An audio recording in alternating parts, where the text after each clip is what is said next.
স্বজনরা আত্মত্যাগ করেছে তাদের বিচার কেন আজ পর্যন্ত বিলম্বিত হচ্ছে, কিন্তু ষড়যন্ত্র কিন্তু এখনো শেষ হয়ে যায়নি। আপনারা নিশ্চয়ই বুঝতে পারছেন ধীরে ধীরে দৃশ্যমান হচ্ছে সে অদৃশ্য শত্রু। অন্যায় করে কখনো কারোর কোনো দলের লোক হতে পারে না। কাজেই এই আপনার যে প্রশ্ন, এই প্রশ্ন আমাদেরও, এই প্রশ্ন অন্তর্বর্তীকালীন সরকারের কাছে আমাদের, এই প্রশ্ন সমগ্র বাংলাদেশের মানুষের।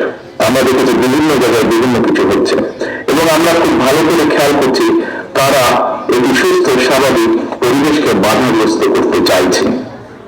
কাজে এখানে আপনারা যারা উপস্থিত আছেন, আপনারা প্রত্যেকটি মানুষ রাজনৈতিকভাবে সচেতন মানুষ, আপনাদের প্রত্যেকটি পরিবারের আত্মদান আছে এবং যে আত্মত্যাগ আপনারা করছেন সেটি কোনো কিছুদিন পরিশোধ করা সম্ভব নয়।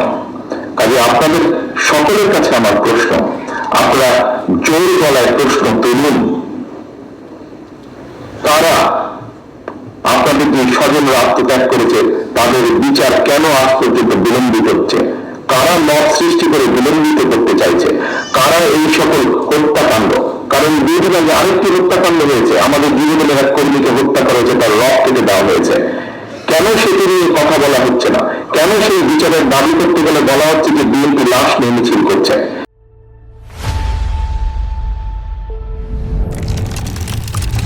এই প্রশ্নের জবাবগুলো আজকে আমাদের সবাইকে খুঁজতে হবে, কারণ এই প্রশ্নের জবাবগুলোর সাথে বাংলাদেশের অস্তিত্বের সম্পর্ক রয়েছে, বাংলাদেশের মানুষের অস্তিত্বের সম্পর্ক রয়েছে। আজকে আমাদেরকে দেখতে হবে প্রকৃতিগতভাবে কারা বাংলাদেশের মানুষের পক্ষে সে দাঁড়ায়।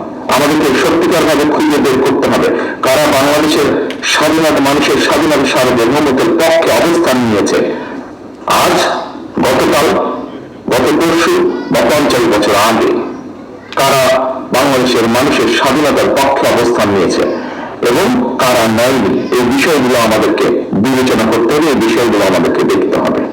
ধন্যবাদ।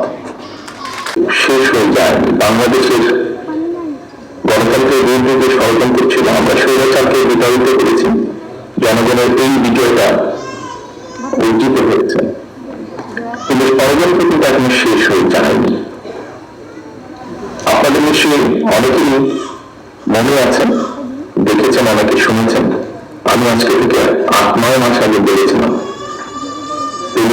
অনুষ্ঠানে এই অদৃশ্য শত্রু আছে। আপনারা নিশ্চয়ই বুঝতে পারছেন ধীরে ধীরে দৃশ্যমান হচ্ছে সে অদৃশ্য শত্রু।